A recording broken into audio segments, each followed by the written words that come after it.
A study released today has looked into election trends. It's found that if you're unhappy with government, parliament and democracy, you don't turn up at the polls. Makes sense in a way, yeah. The study, done by the Human Sciences Research Council at the request of the Independent Electoral Commission. And all of this, of course, as we move closer and closer to the 2024 national and provincial elections. The Electoral Commission presented its findings of election-related surveys earlier today, and our reporter Heidi Giokos was there. Joining us now in studio. Hello, Heidi. So, I mean, it makes sense. If you're unhappy with what government's doing, there's a certain section of voters are going to go, I'm actually not placing my vote anywhere at all. I'm just staying away. Talk to us about the main findings. Yes, so I think this was quite a crucial research that was conducted, and it was actually asked for by the IEC. And the reason for this is because there's been a lot of issues that have come up, especially after the 2021 local government elections, about the fact that not a lot of people turned up to vote. There's been a lot of protest. There's been a lot of pushback when it comes to political parties. And the IEC decided to perhaps investigate further as to what are some of the biggest issues. And the issue here is the lack of trust, that the voter does not trust public institutions, that being government, local government, parliament, and leaders as well. And this is possibly the reason that's contributing to the fact that people don't want to go out and vote, because they just do not trust, they do not think that their vote is going to make any kind of difference. Another alarming and very concerning aspect that's come out of this research is the fact that young people do not vote anymore.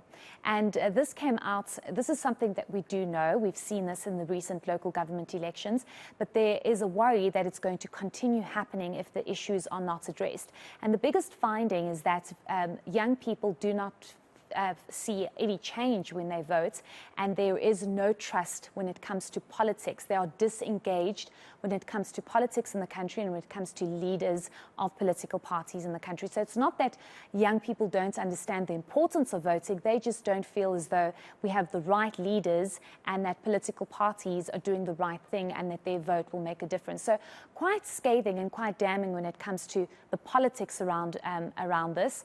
It seems as though they're trying to find a way to say, how do we tackle this moving forward? But we'll hear from the IEC after this. Let's perhaps listen to what came out of that research. So in 2005, when we started collecting this through our survey series with the Commission, 76% said they were interested. It went up slightly to around 80%. It was 77% in that late 2000s and around 2010. But from 2013 onwards, we saw there was a bit of a dip.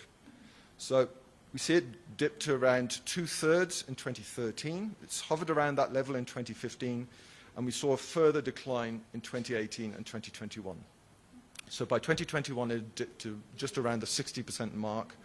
So we are seeing that electoral interest has waned to some degree, from very high levels to more moderate levels in recent pre-election years. I mean, it's pretty sad, actually, if you think that the 2024 election will mark 30 years since the 94 election, a historic election, when everyone in South Africa over the age of 18 could vote. 30 years on, it looks like we're heading for very low voter turnout. So the IEC asked for this research, a lot for not only them, but obviously all the political parties to think about. But what was the IEC's response today? Yes, what's also important to highlight, Sally, is that there is some kind of distrust when it comes to the IEC as well, and that came out in the research as well. So the IEC has a bit of work to do, and I think it also comes from the fact that the IEC has a specific budget, and a lot of it possibly should be looking into voter education, and this is something that was raised, and that the IEC says they definitely need to look at ways in educating people and allowing people to understand that they have a right, they don't have to vote for a specific political party, and that their vote can make a difference. The IEC is saying that they have a lot of work ahead of them moving into elections in 2024, but they acknowledge the fact that the issue, a lot of it comes from that there's distrust with government and there's distrust with a lot of these institutions.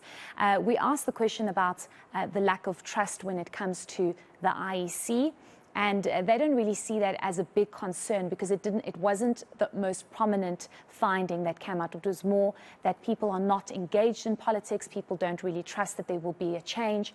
What's also quite alarming, Sally, is the fact that this research found that South Africans would rather protest and turn to violence, that was the word that was used, instead of turning to the polls to see some kind of change. They feel as though if they protest or cause some kind of disruption, they'll get a better response from government officials, which is rather sad because you mentioned the fact that in 2024 it will be 30 years where we saw those long queues and everybody saying, I will go out and vote. And what was interesting from this research is that they're saying the future is very different, the problems are very different, and the leaders are perhaps not speaking to the issues of today or providing the necessary solutions. But let's listen to what the IEC said about these findings.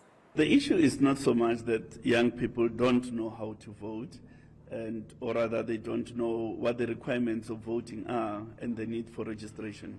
All those facts are known to young persons. What the research is indicating is that young persons are finding that the efficacy of their vote is impaired. And we need to engage them through different structures in society to ensure that we correct that situation. In other words, redress it such that they see electoral participation as an important aspect of their civic duty. All right, so work for the IEC to do, as you say, and explaining why it is actually important and you can make a difference with your vote. But I would imagine the political parties are also looking at this research with some alarm. Thank you very much, Heidi Giokos.